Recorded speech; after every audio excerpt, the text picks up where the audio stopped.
Hey guys, and welcome back to this Play Boutique. My name is Heather. This is my channel where I talk about all the plant related things. In today's video, I am telling you guys about my care guide for Calatheas. I follow these tips very closely because they do work for me, and I hope by me telling you guys it may help you guys as well. For anyone struggling with Calatheas, I have been there too. It took me forever to get this down, and I'm finally in a place where I can share it with you guys. So yeah, if you guys haven't already, please subscribe to my channel, hit that thumbs up and smash the notifications bell. You guys are absolutely amazing, and I couldn't thank you guys enough. Keep doing you, keep coming back. It really does mean a lot to me. You guys ready to learn about some Calatheas? Alright, so the first thing I typically do is go around and make sure my Calatheas need water or don't need water. I always use my water meter because I still don't trust myself, or I pick up the pot if it feels abnormally light. I go ahead and water it. Calatheas like to stay on the damper side of the spectrum. They do not like to dry out. I never wait for the leaves to curl or droop or anything like that, because by that time they are already underwatered and they need some help. Or drooping leaves can indicate pest issues. I know some people like to water their plants in place, but I always take mine to the sink so you can see the weight difference. So for the people that like to water their plants in place, I don't typically like doing that because of, you know, knowing how much they weigh and seeing if they're light enough to water. I usually just use the ones that aren't digital, just a typical gauge, simple, straightforward, stick it in, and I wait for the meter to read number 4, because then I know there's still some moisture in there, but it also may need a drink. And sometimes I wait till it's on the number 3. Okay, next is lighting. Calatheas can thrive in low light, medium light, and some bright indirect light. I have my Calatheas all scattered around my house. Some are in medium light, some are in bright light, some are in low light, and some are even under grow lights, but they are all thriving. I do adjust my watering needs. I do adjust their watering needs depending on what the lighting situation is. If they have brighter light, I water them more frequently. Lower light, I don't water them as frequently. And then medium light, it depends if it's in a warmer situation. So it all depends on where you have these guys. Lighting and watering goes hand in hand. They can survive in low light conditions, but they may not thrive as much, but they will survive. So if you want them to thrive, I suggest putting them in a medium light spot. I have all of my Calatheas, for the most part, not all of them. I have a good portion of my Calatheas over here by the humidifier, and then I have some right behind you guys. I have some in the den, and then I have one over here in the dining room.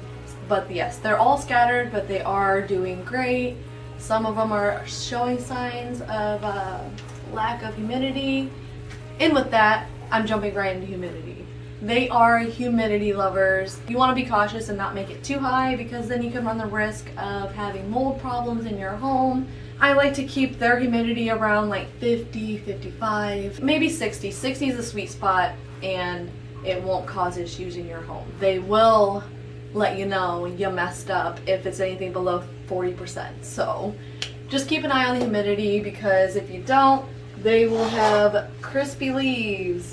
This one was in a low humidity situation, and it started crisping up. If you guys can see that, you see that crispiness? That is from a lack of humidity. Until I moved it closer, and now it is doing things. This is the guy I'm going to be repotting to for you, so you can see how I do it and what mix I use. So keep watching to see how I repot that. I never missed the Calatheas or any of my plants because I heard it can cause bacterial infections on the leaves, and I don't want that. I already have some pest problems I'm dealing with. I have spider mites on a couple of Calatheas actually, because they are spider mite magnets. And now I'm going all over the place with this video because everything's just popping in my head at this point. I'm just spewing out word vomit at this point. Anything that comes to mind is just coming out. I keep Calatheas over here by the humidifier because these are probably my favorite ones that I have. I have the Calathea tussifolia? Orbifolia. I have the Calathea orbifolia over here. I have the Calathea network, my yellow fusion, the Maranta, and that is it for Calatheas over here, and then I have some behind you, but you know.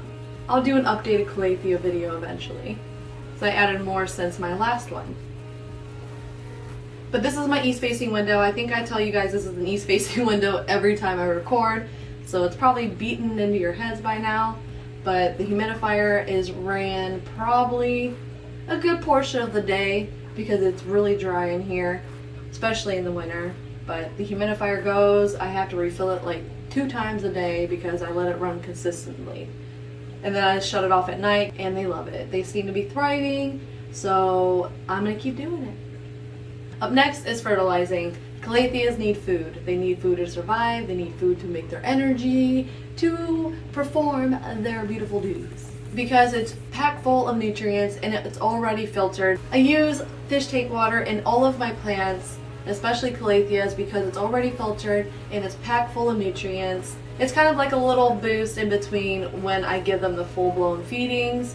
And I only use organic fertilizers because I heard that the more, I don't want to like throw the names out because I don't want to drag their names to the mud, full of chemicals and not good for the roots, especially if you have a little oopsie. You can accidentally burn the roots and damage your plant if you have an oopsie with those non-organic fertilizers. So using organic fertilizers, if you give it a little too much, it's not going to damage it or hurt it in any way, but it could possibly end up being over-fertilized. In the winter and fall months, I only fertilize every other month to 3 months because they don't really do much in the winter.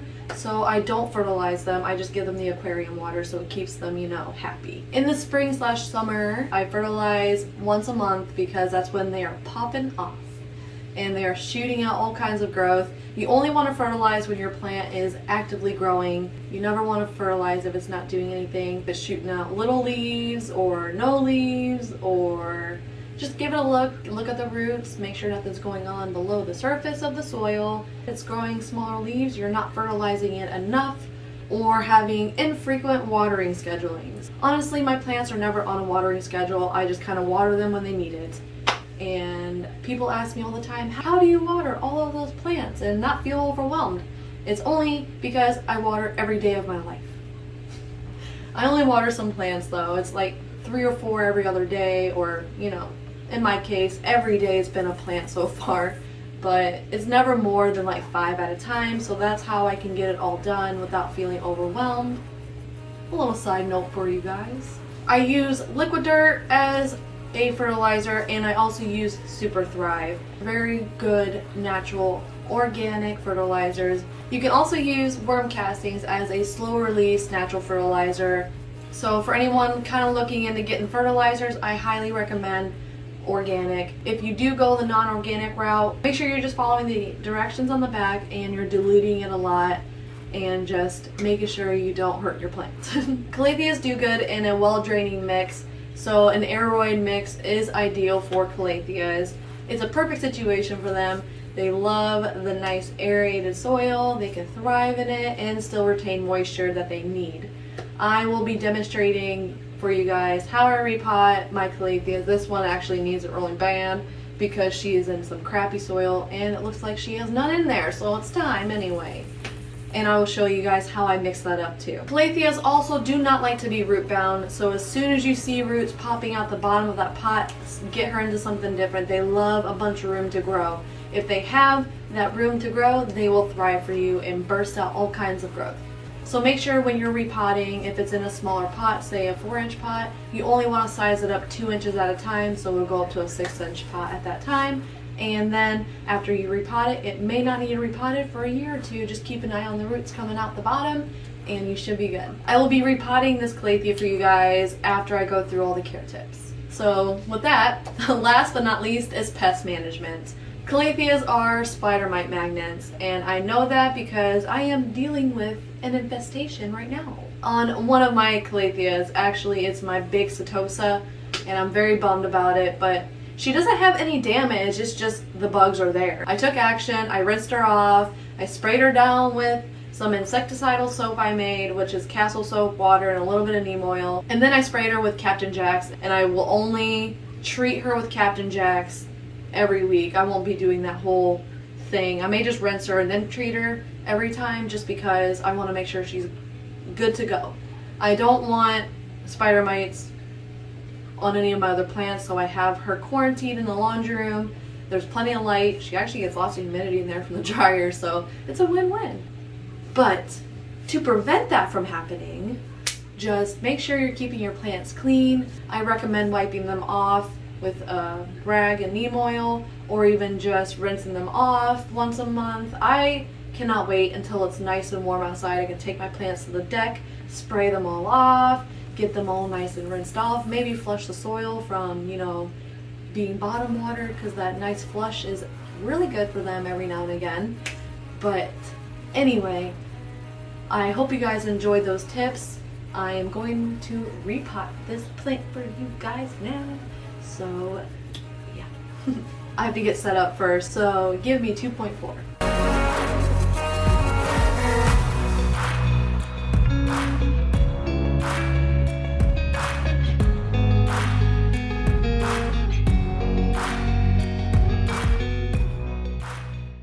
So I am not going to be resizing her into another pot, only because her root system, like look how much soil was in there. There's nothing. And her roots aren't that, you know, root bounded, so I'm just gonna clean off a little bit.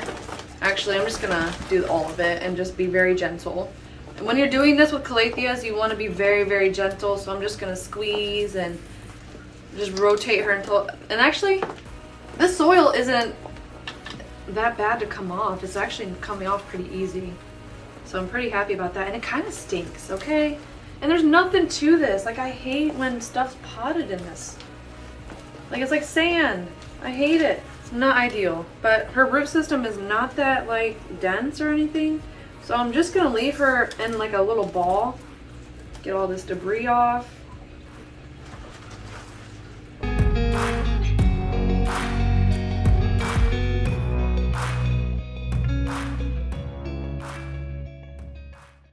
Is this a little corm? Do Calatheas have corms? What is that? Is that a corm, you guys?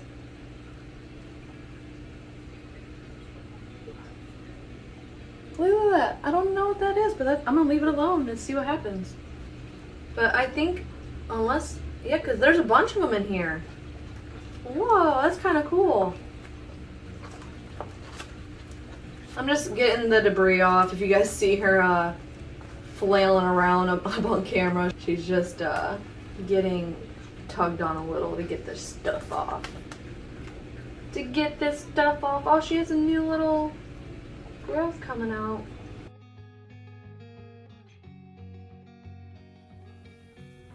I think she's gonna love this new home a lot better than what she was in, because this was not it. This is not it for her. She is gonna be much happier. All right, I'm gonna set her right there while I get everything else ready.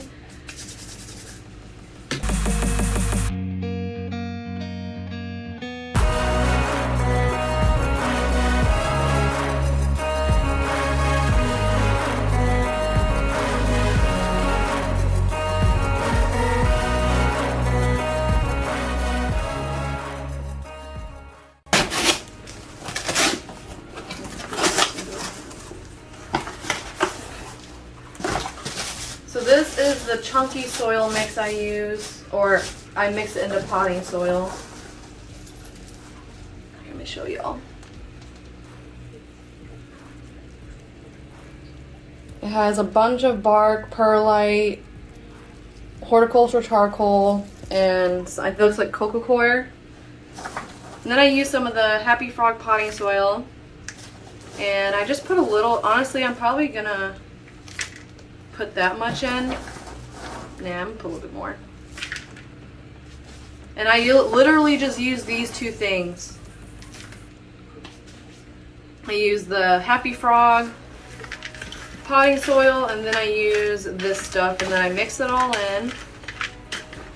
I might actually add a little bit more of the chunky stuff.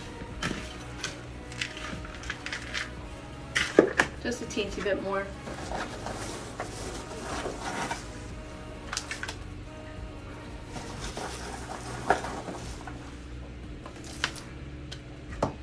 mix it all up.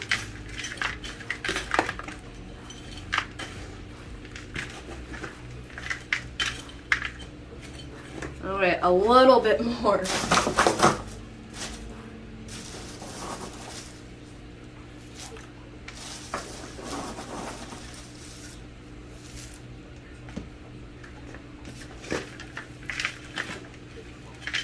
Alright, that looks good.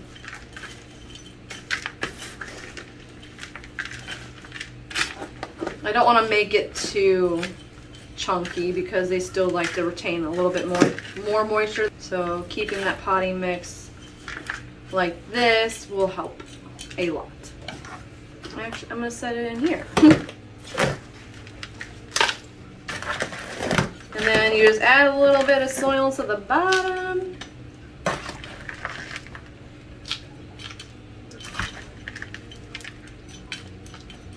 Go ahead and start sizing the plant to make sure it fits in there perfect.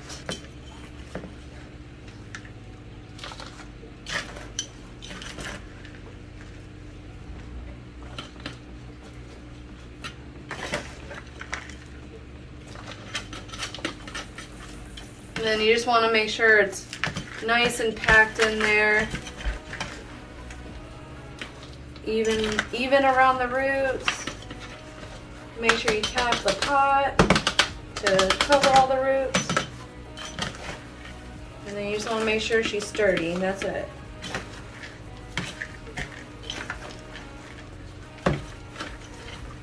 Oh, she's gonna love this stuff. I'm so excited for her.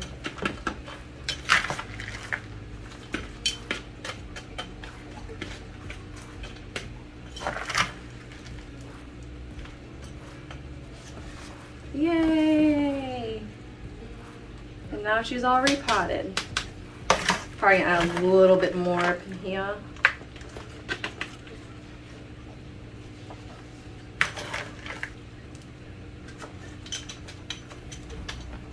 Perfect.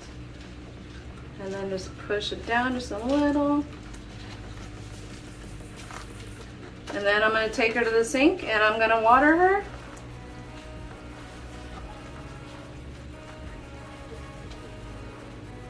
And that is it.